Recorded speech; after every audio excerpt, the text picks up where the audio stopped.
Kamusta mga ka-quiz? Isa sa mga popular at basic na blood works o laboratory test na pinapagawa sa atin ng ating mga doktor sa tuwing nagpapakonsulta tayo ay ang CBC o Complete Blood Count o yung FBP o Full Blood Picture. Para saan nga ba ito mga ka-quiz at bakit halos laging kasama ito sa mga test na dapat gawin para malaman kung may mali ba sa ating katawan?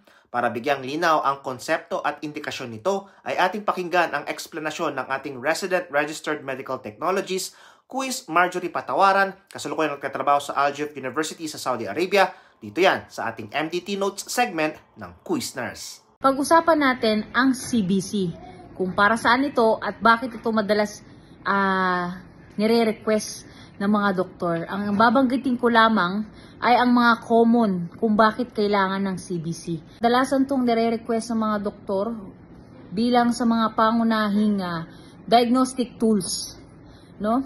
So, ang CBC, dyan mo malalaman ang iba't ibang klaseng sakit or diagnosis sa doktor like dengue, anemic, or anemia, infection saan, viral ba o bacterial.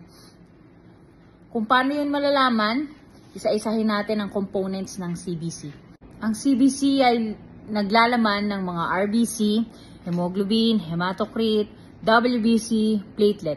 And then, ang mga differential counts like neutrophils, eosinophils, lymphocytes, monocytes, and the basophils. So, kung ipapaliwanag natin si CBC at yung mga nilalaman niya, ang pangunahin ay ang RBC. Okay? Ang RBC ay tinatawag na red blood cell count. Naglalaman ito kung ilan ang bilang ng iyong red blood cell sa buong katawan. And then, meron tong substance na tinatawag na hemoglobin. So, si hemoglobin ay nagtatransport ng oxygen around the body. Meron pa siyang partner dyan si hematocrit. Lagi yan. Actually, RBC, hemoglobin, hematocrit. Lagi yan silang partner. As a medtech, meron kami dyan computation or table na naka-convert na sila dyan or susundin namin yung sa machine. Meron naman tayong platelet. Isa sa importanteng components ng CBC kasi si platelets ang nagpo-form ng clots or stops and prevents bleeding, no? So, kung mag-i-example ako kung ano ang tinitignan ng doktor pagka ang patient ay may sakit na dengue, yun ang platelet, no?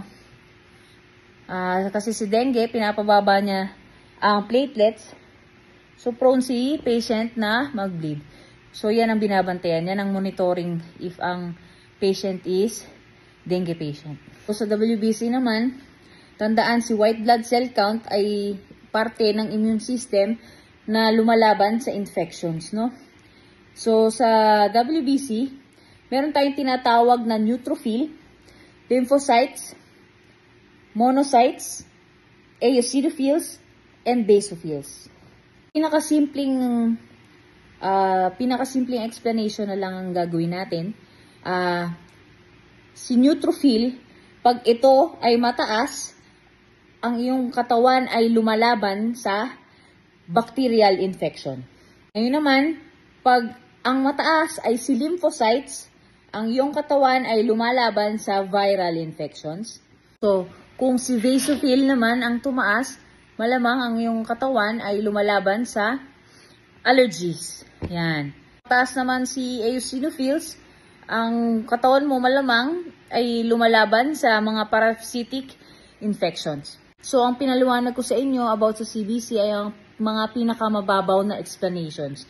No? Kung papalawanigin natin kung bakit at kung ano talaga ang CBC, mas may malalim pang kagamitan kung bakit nire-request ang CBC.